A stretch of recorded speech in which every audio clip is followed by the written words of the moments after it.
What if everything you have deemed as impossible really was possible? What have you known and believed was possible your whole life? You just didn't know how to actualize it.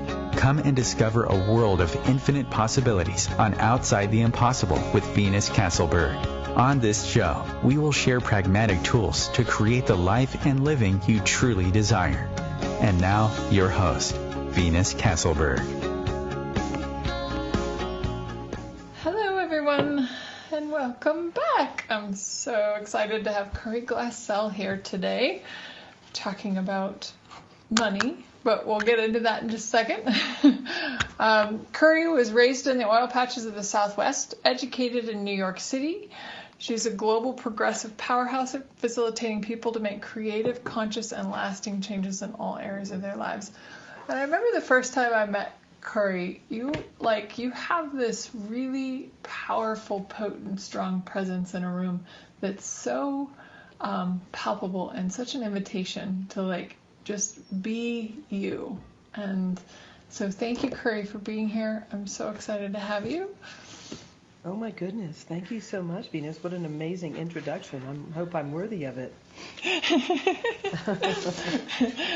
So let's go ahead and just dive right in, because I'm like, this topic for many people is just like, oh boy, well, do you love or hate money?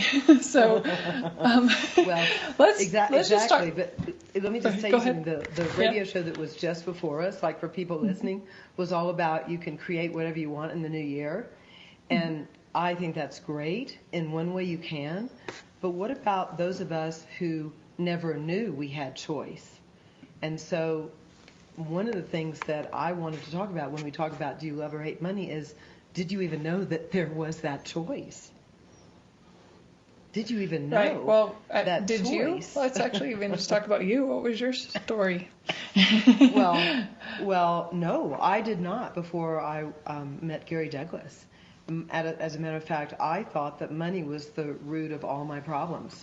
And I was raised very hellfire and damnation strangely, in the Episcopal Church, which is supposed to be Catholic light. But I got this sort of overall view. I think it was because I had this nanny who used to tell me that, if I didn't do what God said, I would go to hell and burn forever. So it was a little challenging. How did you know what God said? Exactly. How did you ever know what God said? This is the whole point. I mean, it's really a challenging thing for a 6-year-old, to be told that if you don't do, what God says, then you're going to hell. This gets into the deeper end of the spectrum where I go with personal mentoring. It's basically financial abuse. But where we want to start with all of your amazing listeners is the real basic point of view. What is your point of view about money? Do you love it or do you hate it? And did you even know that you could love or hate it? So, let's start at the very, very beginning. Yes, please. Venus, do you love it? Do you hate it? Did you ever hate it? Did you ever love it? Yes, all of the above. I definitely hated it for a long time. Also up until meeting Gary Douglas. But I hated it because I thought that the only thing it was for paying bills. And bills were not fun for me. So I was like, God, who are bills fun for is the question. Right. So I never knew that money could be for me. Today. Right. Yeah. Yes. And it was always just enough just to be able to pay the bills. So it was never more than that, And then I took on the have account, but we'll dive into that later. So how about you? I know that you grew up in the have account. The 10% fund? Okay, cool. Yep. Is that what you call it? Your having account? Yeah, have account. Yep. That's cool. That's awesome name. So back to me, since I'm your guest. I guess we'll do the truth tale on me, all my ups and downs and joys and woes with money. Sure, shoot. Ask me a question. Any question. Cool. So, it says you're raised in the oil patches of the Southwest. So, did you come from money, or? So that was for me my take on trying to make a very strange childhood funny, because I kind of get, if I turn everything into a comedy, my life gets a lot easier to handle. So my father was one of the very first billionaires, probably multi-billionaires, because of oil and gas. His father was actually, my grandfather was the worker bee who laid the foundation, who, believe it or not, started out as, running a general store, and kind of through his connections and in very, very small town. We're talking about World War I era, right? Turn of the century, right? So the world was a lot smaller place, and so St. Louis was the big meeting place, and so my grandfather made a lot of connections and kind of fell into drilling for wealthier people that he met, and he ended up creating a massive fortune, which, I don't know how many people actually know about the history of the oil and gas business, but, and I don't know all of it, and I would never say I'm an expert, but there was a time when the east coast of the United States functioned from electricity and coal, right, instead of gas. I don't know. That wasn't our era. Right. But at that time, it was a big deal to run a pipeline. And my grandfather's company was a company called El Paso Natural Gas. And it created and built the pipeline from Texas, Louisiana, all the way to the East Coast, and brought the East Coast out of coal into natural gas. So it was a pretty darn big deal.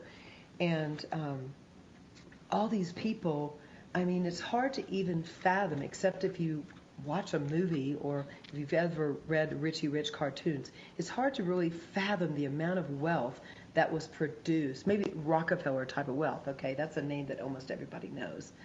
This kind of wealth was being produced at the turn of the century. And it was a lot easier to kind of come by in a way, because you just started doing something, and then, if you hit oil, that's why they were called wildcatters, because they would just sort of would go, oh, maybe this place will work. And if they hit, it's kind of like the Beverly Hillbillies. Did you ever see that show? Yes. Yeah. That was like one of my favorite shows growing up, It was like, then one day he was shooting at some coon, and out from the ground came a bubbling brew. Oil, that is, Texas tea. It's like, it was so random, but yet people became overnight just gazillionaires. And so World War II occurred, and then so my father was brought into the fold, because in Texas and in the 40s and 50s and 60s, men and boys were the most valuable product. And so they were given, he was put right aside his father, and they did this business together and just made gajillions, right? When I was a little girl, like literally when I was 3, 4, and 5, my dad, and maybe even until I was about 8, my dad had like private planes, and we used to go everywhere in a private plane, and, I was like, wow, It wasn't until I looked back on it that I realized that was such a different, strange, odd thing to be raised around, that it was very, very far and few between. Now, along with this extreme wealth came, sadly, extreme abuse, because both my father and stepmother were, I guess when I look back on it, very disturbed people. And there was a tremendous amount of abuse that took place in my personal household. And so that is, for better for worse, what got me asking questions as a small child. First, it got me into drugs to try and avoid all the insanity of my family. Thank God for drugs in the 60s. It helped me cope with all the abuse. But then it was like, okay, so this is messing me up, and it's not changing them, so what am I going to do? So eventually, you start asking, well, at least I did. I started asking questions. Surely there's got to be more to life than a totally insane family and all these projections about how great your life must be because your father's a billionaire, but yet he beats you, at least once a week. So what's right? It's like, wait, I grew up in this complete, like, bizarre, insane, unreal world. And that's why I try to make it a little bit more comical, because it's a miracle I'm alive, to be honest. And a lot of people, when I have private clients, and I haven't yet really written a book fully about it because, I haven't figured out a way to make it completely a contribution, because the depressing part is so depressing. So when I figure out how to make the depressing part like not so bad, and it becomes a way to assist people in coming out of whatever their bad situation is, then it'll eventually become a book. I've tried 5 times, Venus, so it's apparently not time for my book about my bizarre childhood. So I just put it lightly, raised in the oil patches of, the Southwest or Texas, because I was really raised around people who had billions and billions of dollars in these extravagant homes, and yet you would meet the people and they had no connection with their children. I had friends who committed suicide because they made a B or a C and they were afraid that their parents wouldn't approve. It's a very big dysfunctional thing that occurs in very wealthy families. So for me, I grew up hating money and being sure that money was the root of all my problems. That if I just wasn't so rich that I would have a father I could talk to or a mother I could speak to, that I could have those wonderful conversations that you see on, Hallmark, where the mother and the child actually, have a conversation about caring and they love each other. And yes, the daughter may be going through some stuff, but in the end, it's all okay. Do you know what I'm saying? Yeah. That never occurred in my life, not even one time, before I was in my 20s, when I went and started to try and resolve some things with these very bizarre family members. So I thought money was terrible and horrible. I didn't realize that it wasn't money. It was the people who were using the money in terrible and horrible ways, okay?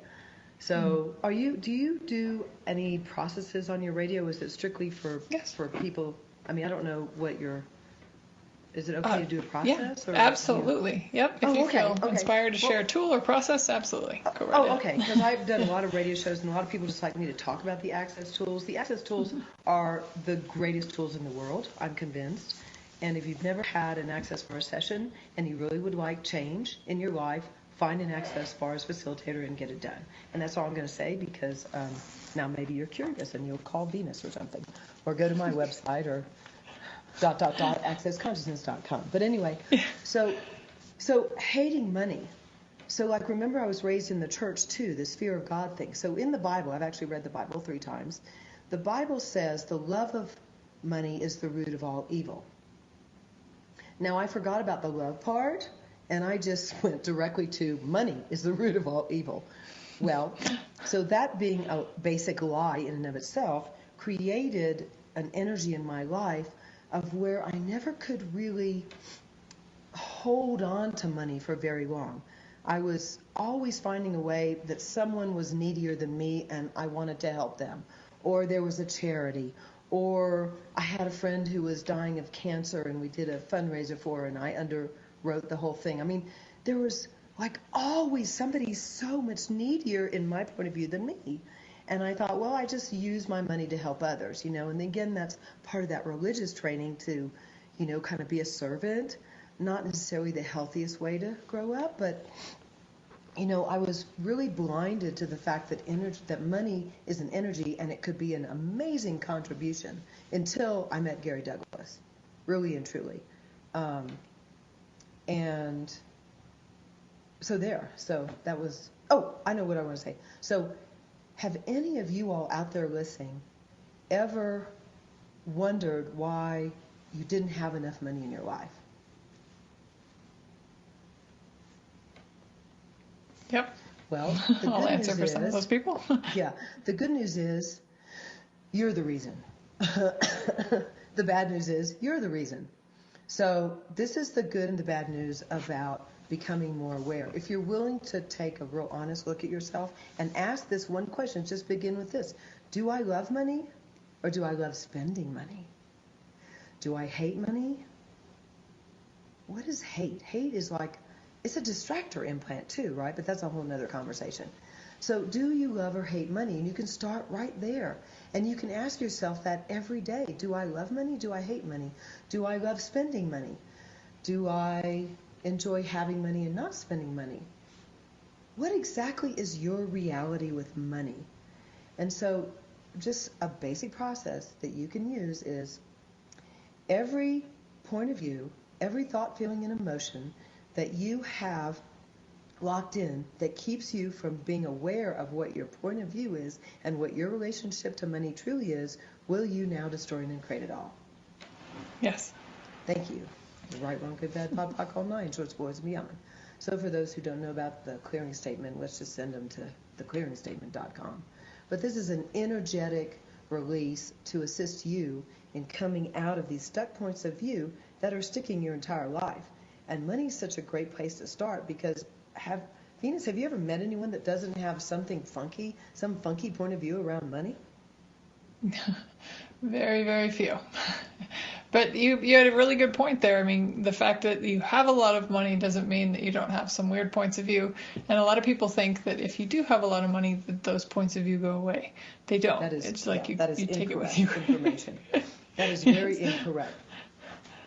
Money does not make you happy. Money just helps you buy things. And to further that point of yours, I would say that 90% of everybody that I grew up with, children of multi-millionaires and billionaires, they have no interest in being more conscious. They have no interest in being more aware. If they are upset, they go buy something. It's called retail therapy. And they're very happy with that reality. Mm-hmm. Extremely. Well, we're going to continue that thought. We're going to take a quick short break here. We'll be back in just a couple minutes and talk some more with Corey Glassell about whether you love or hate money.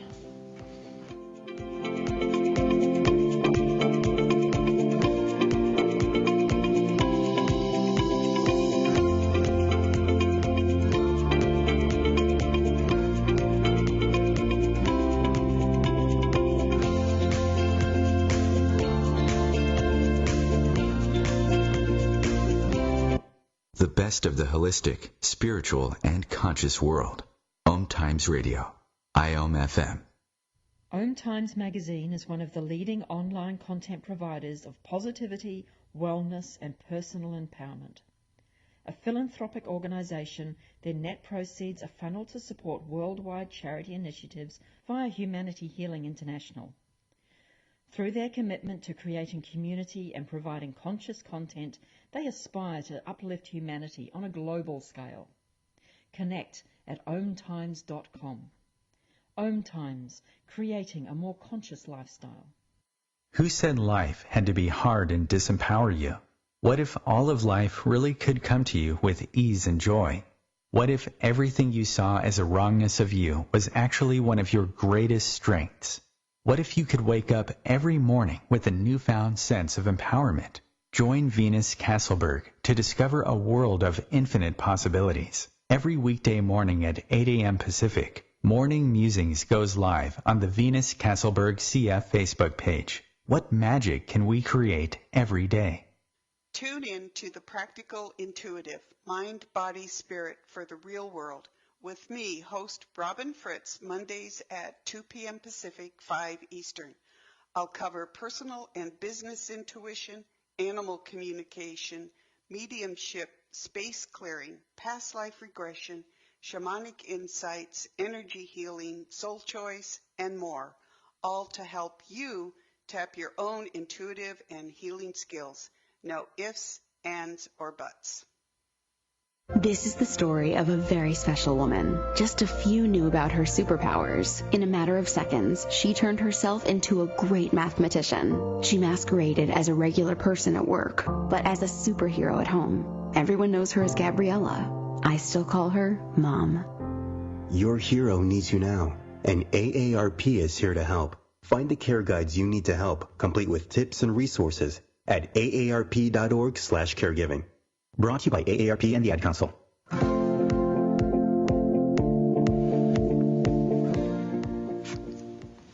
Hello, everyone, and welcome back.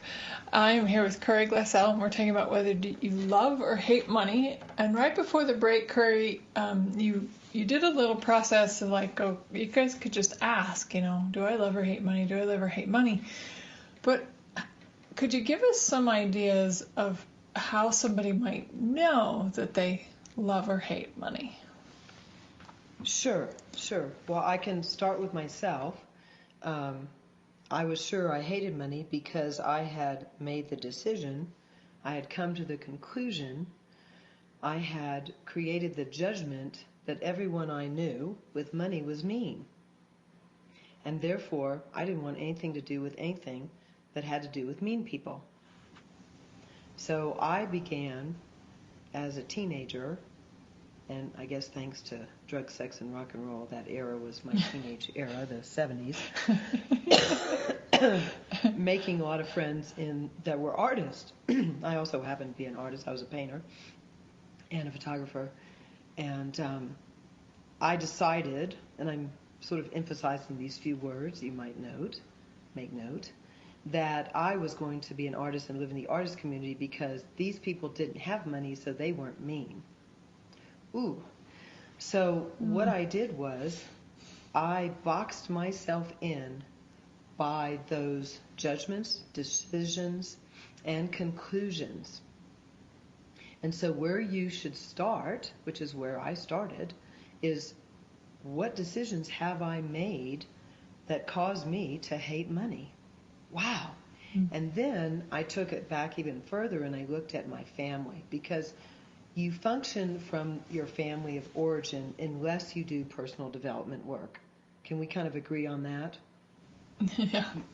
You basically become your family and your parents unless you decide one day, and I'm using the word decision again, yes, you decide, I desire not to be like my family. I desire to be more A, B, C, or D. And for me it was, I desire not to be like my family. So then I went on this, I guess, 40-year journey, because really that was about, I put myself in boarding school at 16, and I started reading all kinds of stuff I could find about mysticism, occultism, anything that had to do with something that was not of this reality as far as I could tell, and was, not of the formal church.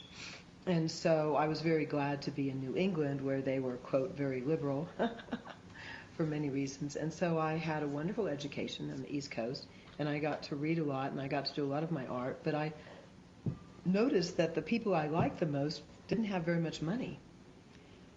And so I wanted to be like them. Ooh, there's another thing that many people do. I for sure did it. I wanted to fit in somewhere.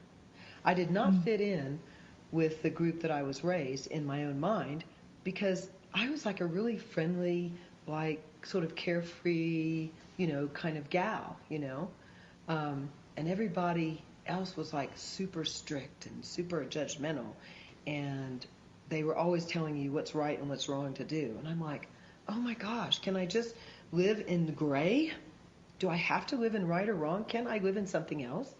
And so being an artist and the whole Beatles in the 60s and all that stuff and 70s was a wonderful time for me of liberation, but it was also a time of sinking into a lack of awareness and more unconsciousness, even though I thought I was seeking consciousness, and that's a whole other story too.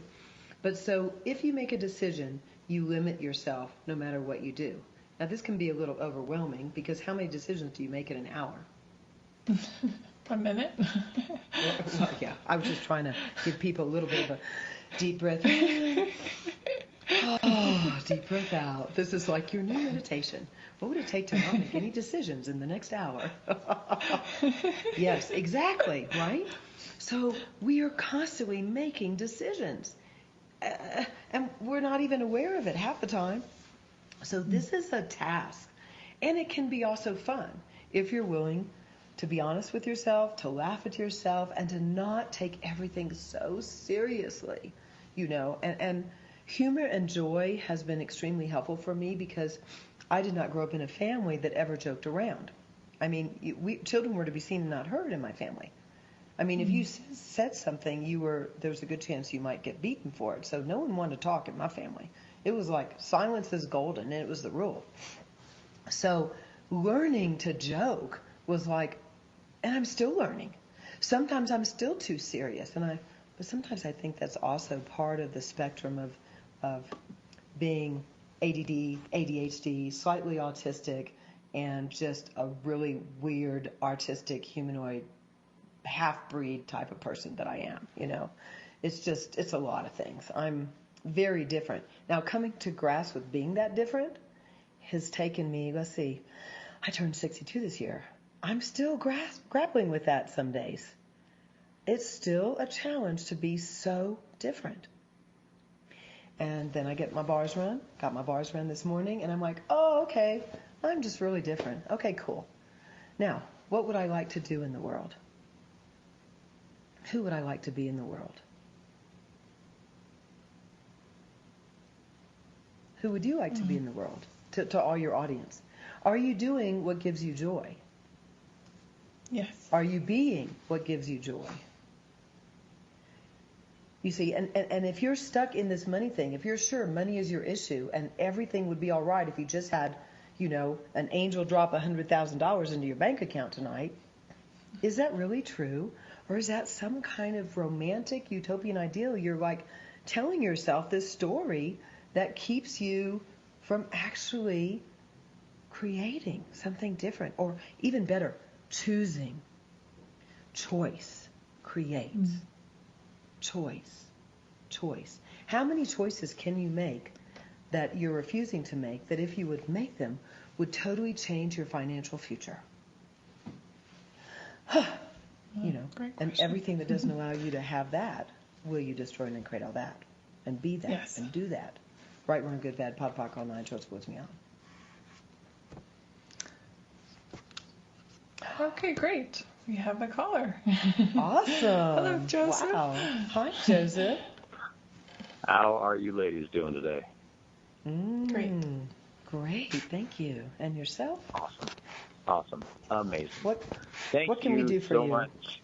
Well, thank you for sharing everything that you are, Curry. It's been awesome. As I've been listening, there's just been a ton of stuff that's been coming up for me here in the last few weeks with finances, and it's interesting. I find this time of year I can I own my own business and I do outside sales, and so it's all commission driven, and so with what I've done, and whether it's me or the team of guys I have working with me, I make income both ways. And what I've found is I realize that this year, here as I entered this last quarter of the year, I really have put a stranglehold on my money flows, and I'm looking for.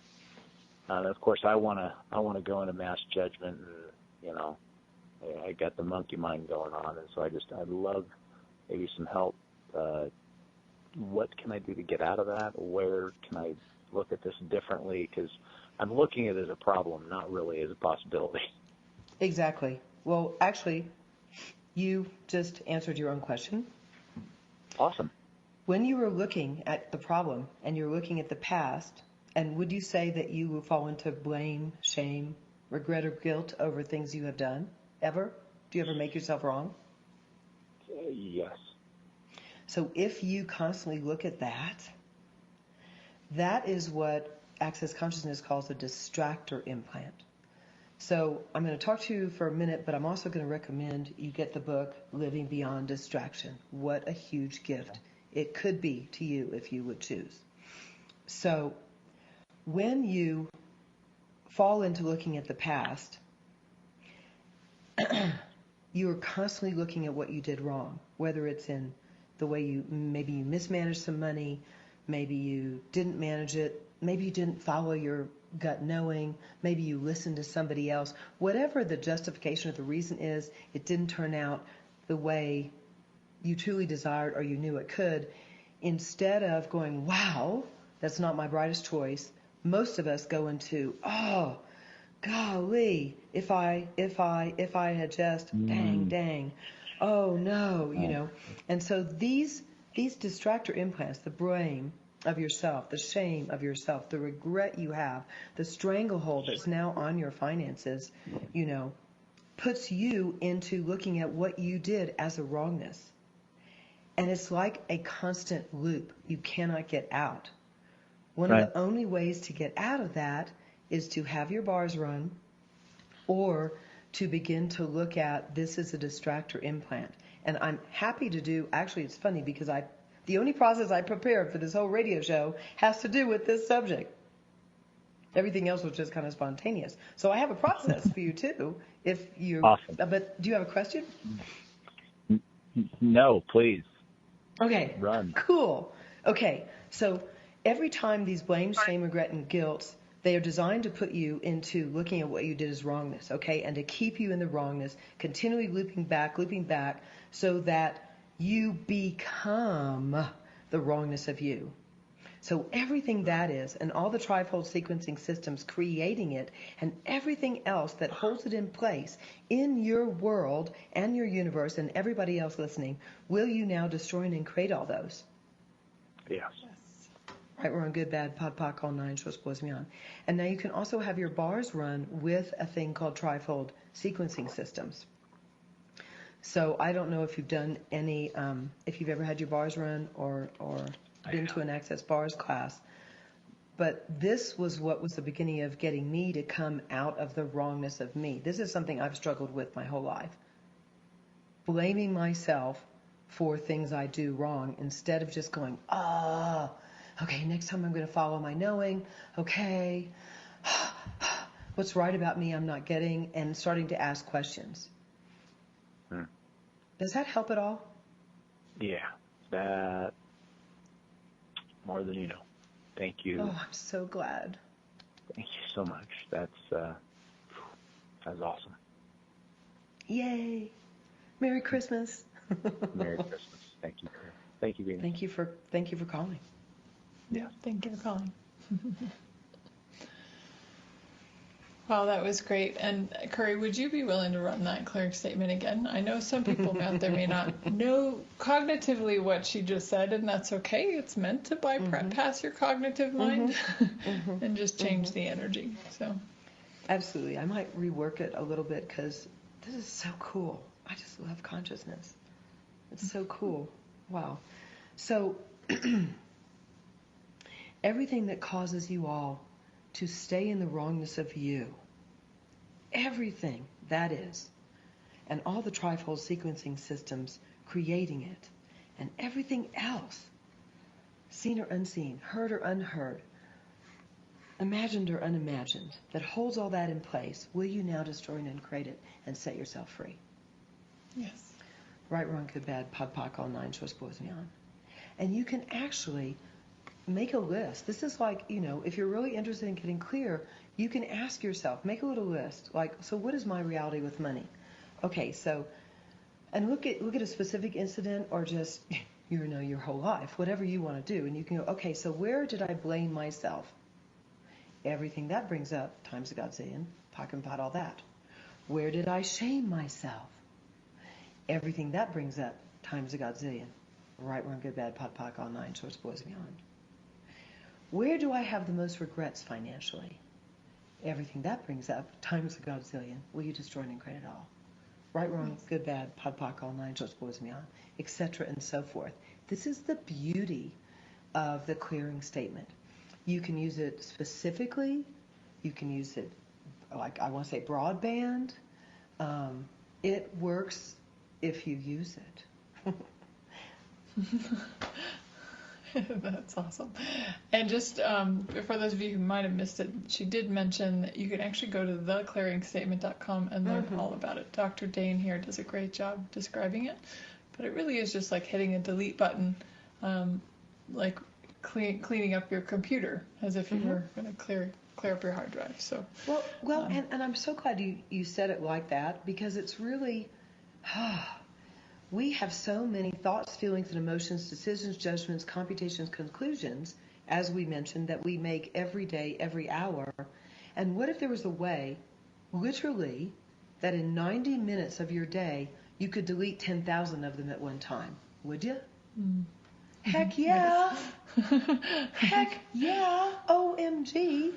This morning I was thinking what I would love to do is meet a angel capitalist, venture capitalist investor, and I'd like to set up, like a little bar shop in every airport in the world, starting with wherever, whenever, and offer bars while people are rushing through to their next life or their next appointment or, whatever it is they're choosing.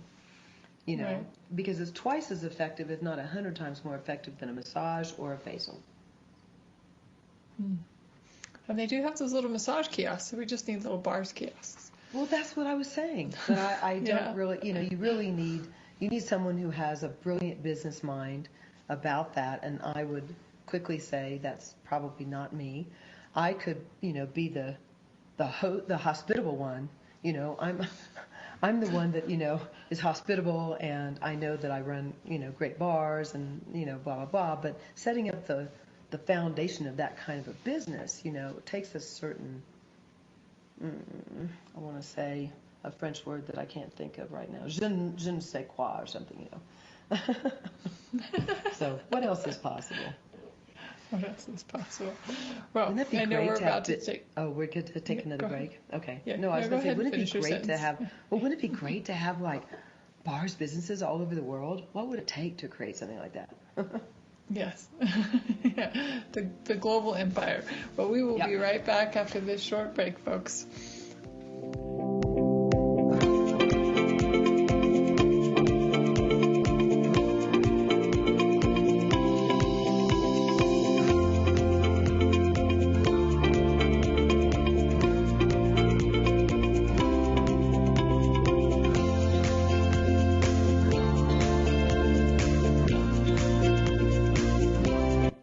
The best of holistic, spiritual, and conscious world.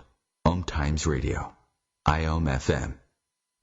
Ascending Hearts is no ordinary dating site, but a spiritual dating site with a purpose, to link you with your soulmate.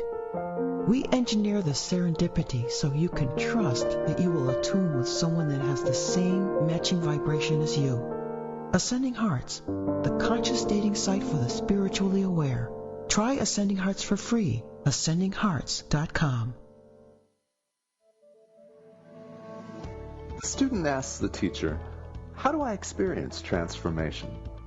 The teacher replies, "When the student is ready to receive deeper answers, the student then asks, 'How do I know what deeper questions to ask?' And the teacher replies, 'When the student decides to commit to a practice inviting transformation, Level 2 questions will be revealed.'" Hi, I'm Tomas Garza, and as a teacher and host, I'm inviting listeners to enroll in the mastery of transformation by joining me on Decide to Transform, your bridge to Level 2 answers, Tuesdays, 1 p.m. Eastern on OMTimes Radio. Imagine being fired because of who you love. Imagine being denied medical treatment because of who you marry. Imagine being evicted because of who you are. Millions of Americans don't have to imagine this. They have to live it. Because in 31 states, it's legal to discriminate against LGBT people. Get the facts at beyondido.org. Brought to you by the Gill Foundation and the Ad Council.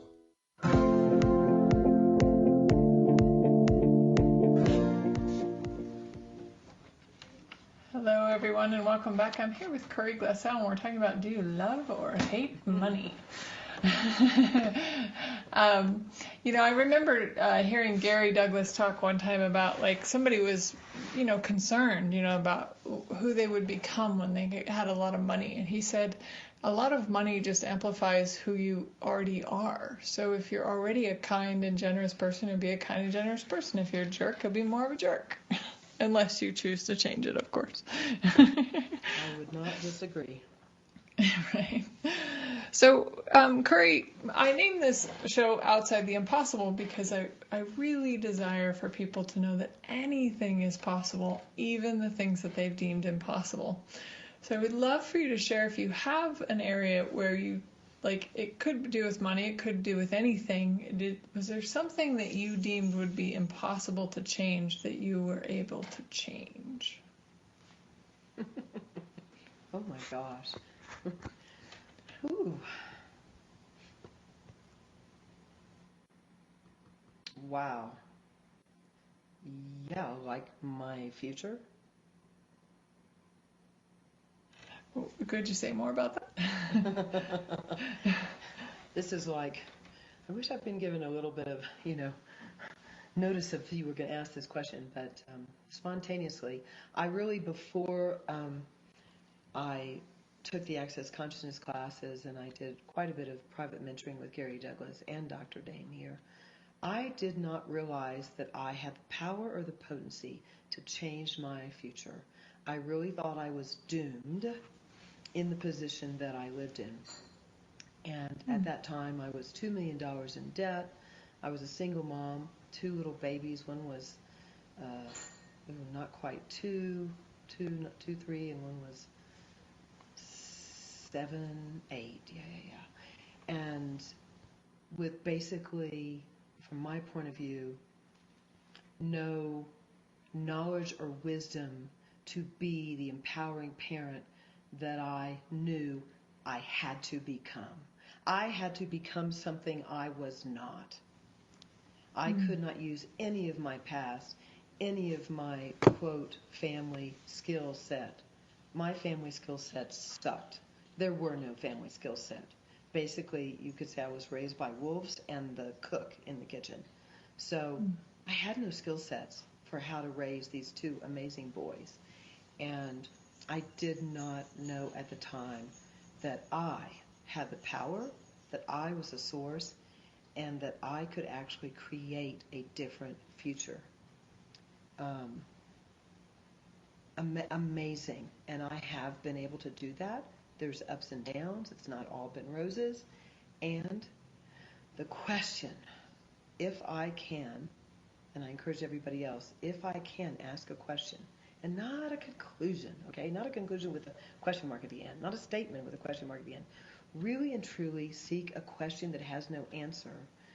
Then you begin to go into the realm of awareness of a different future. And this, for me, has taken me, 18 years. I met Gary Douglas the night before 9/11. So it's very much a choice to commit to having a different future and commit to your life and be willing to fail, be willing to be wrong, be willing to make mistakes, and be willing to get back up again and go, gosh, okay, that was not my best and brightest move. Dang. But to not dwell in wrongness and judgment of yourself. That was a long-winded answer. I hope that answered your question. Yeah, no, that's great. Like anything is possible. I love that. Anything is possible if you know that that you can ask a question and that you can actually change your current reality. But now to get people to even know that they have choice. I mean, in a way, I'm lucky I was raised in the church because this is so funny. I'm such an inquisitor. But in the church, they always said, if you give your life to Jesus and, give your life to Jesus, then you'll have a great future. And one day I asked myself, and I went a little while to like a theological school, and I thought about doing that path, actually, and did it for a little bit. I asked myself, well, wait a minute. If there's an indefinite future or an infinite future, if I just like say, hey, Jesus, I want to go with you, I'm just sort of making it sort of in normal terms, not in religious terms. Well, what about the past? Well, how can I have an infinite future without having an infinite past? And I even started asking those questions when I was 12 years old. And I started reading, all kinds of wild things. I think I started reading books on reincarnation and the Gnostic Gospels. And I was just so inquisitive. And I'm really grateful for that. It annoyed all the people in Sunday school, I'm sure. But it gave me a stepping stone to then where I am today and when I met Gary Douglas. Okay, so I can ask questions and I can change the way I do things because I'm the source of my own being. I can change what I do. If I can perceive it, then I can be it.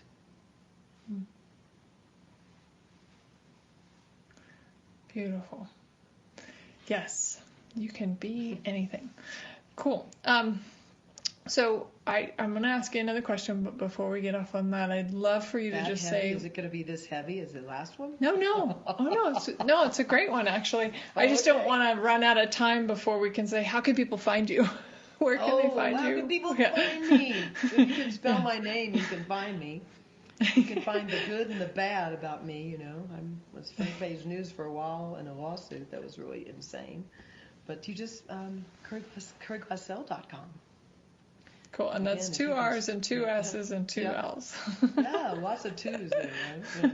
Yeah. Curry like the spice, Glassell like, I don't know what it's like. Actually, it's glass. Yeah. Okay, cool. Yeah. Glassell. Just in case anybody wants to know. And then I know you mentioned you actually have a teleclass coming up in January. Can you tell us a little bit about that? Well, I have a lot of stuff coming up in January because I've been percolating for it seems like months on what would I like to share. You know, I have this vast wealth, not only just from 18 years of amazing access tools, but also just from living the life I've lived, you know. I had one friend tell me I probably had 3 PhDs in living. And so I'm looking at creating not just some monthly telecalls, but some mentoring programs, individual and group, and I'm calling them Adventures in Transformation, because that is what I see, that I chose to begin to transform from the way I was to the way I would like to be. And how did I do that? And I'd love to share those tools with people. So we will probably have a free telecall, and if you want to register for that, just to find out more, you can go to my website. There, I believe there's a little link or something. I'm so not really super technical. I try and learn something every day, but if you go to my website, there should be a tab now that says Adventures in Transformation. If you're interested, we're going to be doing all kinds of things in the new year. I'm actually starting a new podcast. I have an old podcast, so there you go. You can listen to my old podcast, which was called Gems, and see if you even find it interesting, you know. And if you do, you know, come along. Let's go through this together. Let's see what we can transform. That's beautiful. And it is curryglassell.com/adventures.html if you guys are looking for the Adventures in Transformation and where to sign up. Thank you. Cool. Thank you so much. Yeah. Yeah. And so I'm curious, Curry, if you could speak to, because I know a lot of people, like when we talk about wealth, that's a different conversation, because a lot of people get into like, well, a lot of money is wealth. Could you speak to maybe your definitions a little bit more of what wealth is and how it shows up? Oh, so now you're going to make me cry too? Okay. No. So, the highs and lows of talking about money. So for me, personally, true wealth is knowing that you have some very, very good friends, and you are able to gift and receive to each other and care for each other, and friendship is the greatest wealth I find on the planet. And then you have enough means to where you can change other people's reality, because what an amazing gift it is if, you know, I've done this a lot, but say you go to a restaurant and you just have a cup of coffee, or, you know, maybe just a dessert or something, you don't eat a big meal, and the waitress who serves you is a little bit like unsure of herself. And, you know, I know that many years ago, Gary told me a story that this happened to him, and I have since done this as often as I can. He gave her a tip that was twice as much as the bill. And she was like, what? And so he left the restaurant, and she came running out. Sir, you gave me too much money. Here's your change. And he looked at her and he said, no, you keep it. Good luck. You're going to be okay. Now, to just use money to let someone know they're going to be okay is one of the greatest gifts, and for me is what wealth and having wealth is all about. That's a true use of wealth. I've been fortunate enough, he told me that many, many years ago, and I've been able to do that. It's a really different way of using money, and interacting with money. Very different from being rich, okay? Mm-hmm. Yeah, I love Stephen Judith Bowman said, more money means more choice and more possibilities. And that's it. There's not, for sure. It's for so sure. simple. Yeah. More choice. But what could you... But really the real reason because we're not, most of us who are caring beings who want to create change in the world, we want to be more conscious, we're not really motivated for some reason. I wish we were, but we're not really motivated by the almighty dollar or the almighty euro or the almighty franc or whatever it is. We're not. But I tell you, I am motivated to be able to gift to someone who, if this, computer for them is going to change their whole world and open up their ability to create a greater business, and I have the capacity to gift them a computer, holy fuckster. And I actually did that one time. Changed the person's world. But more than, it was like, oh my God, finally, money can be used to create a different reality. And that's what motivates me. And then really does invite us to love money. Right. But love is a little tricky. Love is a little tricky again. I purposely use that because it's a little bit of to love and hate, again, they're both distractor implants. And so to love money,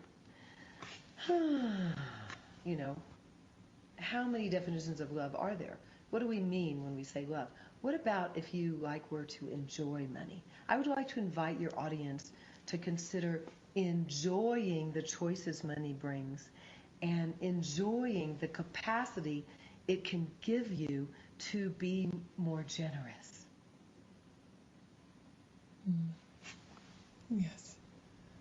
Generosity of spirit. Wonderful. If there was one or two more things you might really want our guests to get today, what might they be? Get your bars run. Number one. Number two, know that you have choice.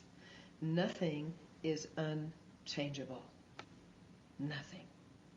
If you are the creator and the destroyer of your life, you are the source. If you're willing to step up and choose that, then nothing is unchangeable.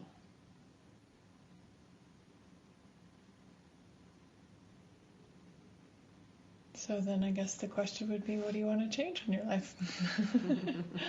Maybe it doesn't have anything to do with money. Maybe right? not. Yeah. Maybe not. Yeah. For sure. Yeah, thank you for sharing that part of, how you just didn't know you could change your life. And money is just a byproduct.